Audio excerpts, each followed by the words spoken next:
Civil service exam pattern ఎలా ఉంటుంది, దాని సిలబస్ ఏంటి, ఏ బుక్ చదవాలి, ఏ అర్హతలు ఉంటాయి అనే విషయాలు ఈ మధ్యకాలంలో విద్యార్థులు అడగడం జరుగుతూ ఉంది.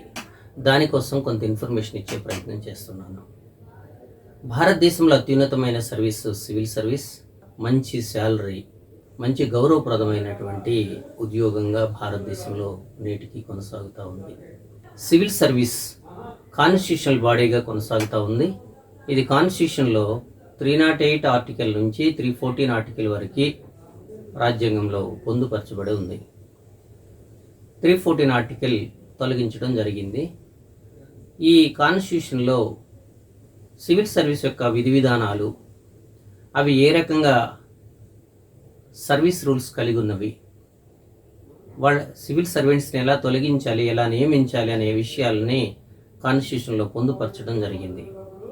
సివిల్ సర్వీస్లో all India services and central services అనే అంశాలు ఉన్నాయి. ఆల్ ఇండియా సర్వీసెస్లో 3 సర్వీసులు ఉన్నాయి: ఐఏఎస్, ఐపీఎస్, ఐఎఫ్ఎస్. అయితే ఐఎఫ్ఎస్ని ప్రత్యేకంగా ఫారెస్ట్ సర్వీస్ వాళ్ళు నిర్వహిస్తూ ఉన్నారు. ఇప్పుడు ఐఏఎస్, ఐపీఎస్ సర్వీసులు ఉన్నాయి. సెంట్రల్ సర్వీసెస్లో ఏ కేటగిరీ, బి కేటగిరీ సర్వీసెస్గా ఉన్నాయి. ఇవి మొత్తం 24 సర్వీసులుగా. అయితే ఆల్ ఇండియా సర్వీసెస్ రాయడానికి అర్హులు కేవలం భారతీయ పౌరులై ఉండాలి. అదే సెంట్రల్ సర్వీస్ రాయడానికి భారతీయులతో పాటు నేపాలియన్స్, టిబెటియన్స్ అండ్ భూటాన్ స్టూడెంట్స్ రాసుకునే అవకాశము ఉంది. ఎంత ఏజ్ కలిగిన వాళ్ళు రాసుకోవచ్చు అని చూస్తే మినిమం 21 ఇయర్స్ నుండి మ్యాక్సిమం 32 ఇయర్స్ వరకు ఈ మధ్యలో రాసే అవకాశం ఉంది. వేల సంవత్సరాలుగా విద్యకు దూరంగా ఉన్న ఎస్సీ ఎస్టీలకి మరో 5 ఇయర్స్ రిలాక్సేషన్ ఇవ్వడం జరిగింది. ఓబీసీలకి 3 ఇయర్స్ రిలాక్సేషన్ ఇచ్చారు. ఎక్స్ సర్వీస్ మెన్స్కి ఒక 5 ఇయర్స్ అండ్ డిజేబుల్డ్ ఛాలెంజ్డ్ పర్సన్కి 10 ఇయర్స్ రిలాక్సేషన్ ఇవ్వడం జరుగుతూ ఉంది. ఇంకా అటెంప్ట్స్ని ఒకసారి పరిశీలిస్తే జనరల్ క్యాండిడేట్స్ 32 ఇయర్స్ వరకు 6 అటెంప్ట్స్ చేసుకునే అవకాశం ఉంది. ఓబీసీ అభ్యర్థులు 9 అటెంప్ట్స్. ఇక ఎస్సీ ఎస్టీలు 32 ప్లస్ 5 ఇయర్స్ 37 ఇయర్స్ వరకు రాసుకునే అవకాశం ఉంది. అయితే ఏ క్వాలిఫికేషన్ కలిగి ఉండాలి ఎగ్జామ్ అటెంప్ట్ చేయాలి అంటే, యూజీసీ గుర్తించిన ఏ యూనివర్సిటీ నుంచి అయినా ఒక సాధారణ డిగ్రీ కంప్లీట్ చేసి ఉండాలి. ఇది minimum qualification. Civil service exam pattern ఒకసారి మనం పరిశీలిస్తే, ఈ ఎగ్జామ్ 3 స్టేజెస్లో ఉంటుంది. ఒకటి ప్రిలిమినరీ ఎగ్జామ్, 2 మెయిన్స్ ఎగ్జామ్, 3వది interview oral test. Preliminary exam objective type ఉంటుంది. ఇది ఓన్లీ క్వాలిఫైయింగ్ టెస్ట్. దీనిలోని మార్క్స్ మెయిన్ సర్వీస్లో కలవు. ఈ paper only English and Hindi లాంగ్వేజ్లో మాత్రమే ఉంటుంది. ఈ 2 పేపర్లు ఒకే రోజు ఎగ్జామ్ జరుగుతుంది. ఉదయం ఒకటి, సాయంత్రం ఒక ఎగ్జామ్ పేపరు జరుగుతుంది. ఓఎంఆర్ షీట్ మీద బ్లాక్ పెన్తో బబుల్ చేయాల్సి ఉంటుంది. ఇది కంప్యూటర్ ఎవాల్యుయేషన్. అయితే ఒక్కొక్క పేపర్కి 200 మార్కులు ఉంటాయి. 2 గంటల డ్యూరేషన్ టైం ఉంటుంది. దీంట్లో 2 పేపర్లకి మైనస్ మార్క్స్ ఉంటాయి. మొదటి పేపరు జనరల్ స్టడీస్. ఈ పేపర్లో కరెంట్ అఫైర్స్,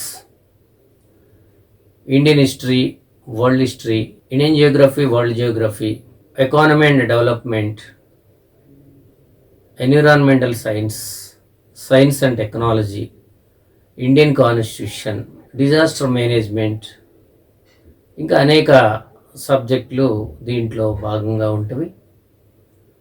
దీనిని ప్రిపేర్ అయ్యేటప్పుడే మెయిన్ సర్వీస్ జనరల్ స్టడీస్ పేపర్లు కూడా కవర్ చేసుకోవడం మంచిది. చాలా డెప్త్గా ప్రిపేర్ అవ్వాల్సి ఉంటుంది. దీంట్లో ప్రతి ప్రశ్నకి 2 మార్కులు ఉంటాయి. మొత్తం ఈ పేపర్లో 100 క్వశ్చన్స్ ఉంటాయి. 200 మార్క్స్ ఉంటాయి. ఒక క్వశ్చన్ బబుల్ చేస్తే రైట్ అయితే 2 మార్క్స్ వస్తాయి. క్వశ్చన్ రాంగ్ అయితే -1/3 మార్క్స్ మైనస్ అయ్యే ప్రమాదం ఉంటుంది.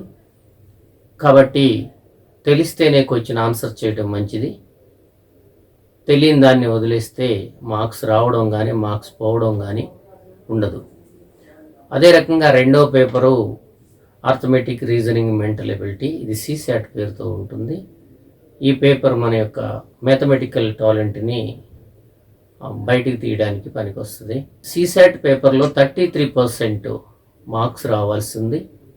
33% మార్క్స్ వస్తేనే 200 మార్కులకి 66 మార్కులు వస్తేనే ప్రిలిమినరీలో ఉన్న second paper general studies evaluate చేస్తారు.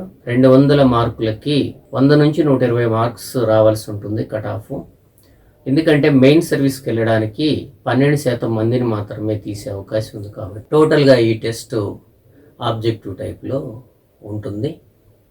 ఈ పేపర్ని టచ్ చేసి ఈ పేపర్ రాస్తే ఒక అటెంప్ట్ అయినట్టుగా భావించవచ్చు. ఒకవేళ మెయిన్ సర్వీస్ రాయకపోయినప్పటికీ, ప్రిలిమ్స్ రాసి ఆగిపోయినప్పటికీ కూడా ఒక అటెంప్ట్గా భావించడం జరుగుతుంది. రెండవ విభాగం మెయిన్స్. మెయిన్ ఎగ్జామ్లో 9 పేపర్లు ఉంటాయి. 2 పేపర్లు లాంగ్వేజెస్ సంబంధించి ఉంటాయి.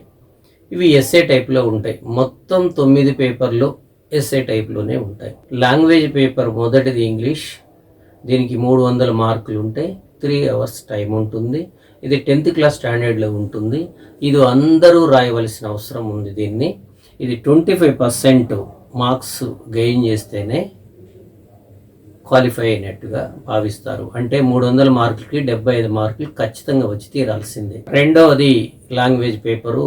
రాజ్యాంగంలోని 8వ షెడ్యూల్లో సూచించిన 22 లాంగ్వేజెస్లో ఏదో ఒకటి చూజ్ చేసుకోవాల్సి ఉంటుంది. ఆప్షనల్లో పనికొచ్చే లాంగ్వేజ్ ఎంచుకుంటే బాగుంటుంది. 25% రావాలి. నార్త్ ఈస్ట్ అభ్యర్థులకు ఈ పేపర్ మినహాయింపు ఉంటుంది.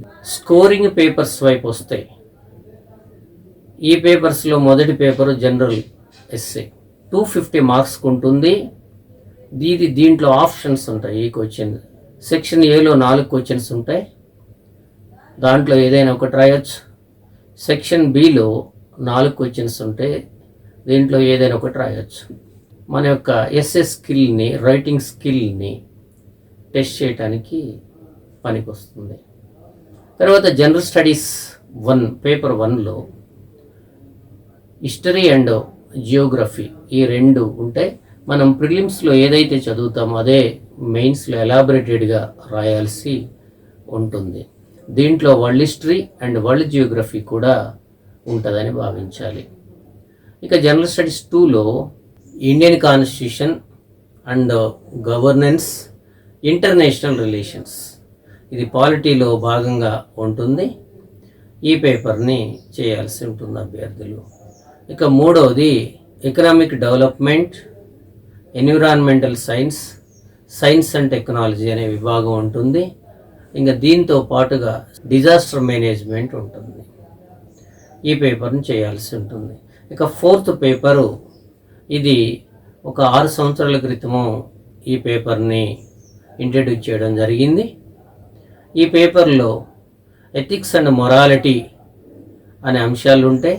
ఒక అభ్యర్థి సివిల్ సర్వీస్కి పనికొస్తాడా లేదా, అతడు కరప్టెడా, అతని యొక్క యాప్టిట్యూడ్ ఏ రకంగా ఉంది, తన యొక్క యాటిట్యూడ్ ఏ రకంగా ఉంది, ఈ రెండింటిని టెస్ట్ చేయడానికి ఈ పేపర్ని ఇంట్రడ్యూస్ చేయడం జరిగింది. మొత్తం ఎస్ఏ పేపర్కి మంచి స్క్రిప్ట్, మంచి హ్యాండ్ రైటింగ్ ఉంటే ఎక్కువ స్కోర్ చేయడానికి అవకాశం ఉంటుంది. ఈ జనరల్ స్టడీస్ పేపర్స్ వరకు 1000 మార్కులకు ఉంటాయి. జనరల్ ఎస్ఏ పేపర్ 250కి ఉంటుంది. దీని తర్వాత ఆప్షనల్ పేపర్ ఉంటుంది. ఈ ఆప్షనల్ పేపరు మొత్తం పేపర్లు 26 ఆప్షన్ పేపర్లు ఉన్నాయి. History, economics, political science, physics, chemistry, mathematics and chemical engineering, sociology, psychology, philosophy, anthropology, ఇటువంటి సబ్జెక్ట్స్ ఆప్షన్గా ఎంచుకోవాల్సి ఉంటుంది. దీంట్లో ఈ ఆప్షన్కి 2 పేపర్లు ఉంటే మొత్తం 500 మార్కులకి ఆప్షన్ పేపర్ ఉంటుంది. అంటే 250 × 2 500. మొత్తము రిటన్ టెస్ట్లో 1750 మార్కులు ఉంటుంది. 250 ఎస్ఏకి, జనరల్ స్టడీస్ 4 పేపర్లకి 4 250లు 1000, 2 ఆప్షన్ పేపర్లకి 250 500 మొత్తం 1750 ఈ రిటర్న్ టెస్ట్లో ఉంటాయి. అయితే ఈ ఆప్షన్ పేపర్లో ఎవరైతే ఎక్కువ స్కోర్ చేస్తారో, ఫర్ ఎగ్జాంపుల్ తనకి ఇష్టమైన, తనకు బాగా తెలిసిన, వచ్చిన సబ్జెక్ట్ ఎంచుకునే అవకాశం ఆప్షన్ పేపర్లోనే ఉంటుంది. 200కి పైబడినటువంటి మార్కులు ఎవరైతే ఆప్షన్లో స్కోర్ చేయగలరో వాళ్ళు మాత్రమే ఇంటర్వ్యూకి సెలెక్ట్ అయ్యే అవకాశం ఉంటుంది. సర్వీస్ టేకప్ చేసే అవకాశం కూడా ఉంటుంది. ఇక ఇంటర్వ్యూకి సంబంధించి 275 మార్క్స్ ఉంటుంది. మొత్తంగా ఈ మార్క్స్ అన్నీ 2025 మార్క్స్ ఉన్నాయి. బ్లూమ్స్ టాక్సానమీ ప్రకారం నాలెడ్జ్, అండర్స్టాండింగ్, అప్లికేషన్ ఈ 3 అంశాల ఆధారంగా ఒక అభ్యర్థి యొక్క సమగ్ర అసెస్మెంట్ సివిల్ సర్వీస్లో చేస్తారు. సివిల్ సర్వీస్కి ఎంపికైనటువంటి వ్యక్తి హోదాతో, మంచి శాలరీస్తో, మంచి గౌరవప్రదమైనటువంటి ఉద్యోగంగా ఈ సివిల్ సర్వీస్ భావించబడుతుంది. కాబట్టి దీన్ని అందుకోవాలని ఆకాంక్షిస్తూ ఏదైనా సలహాలకి ఫోన్ చేయాల్సిందిగా కోరుతా ఉన్నాను. Thank you.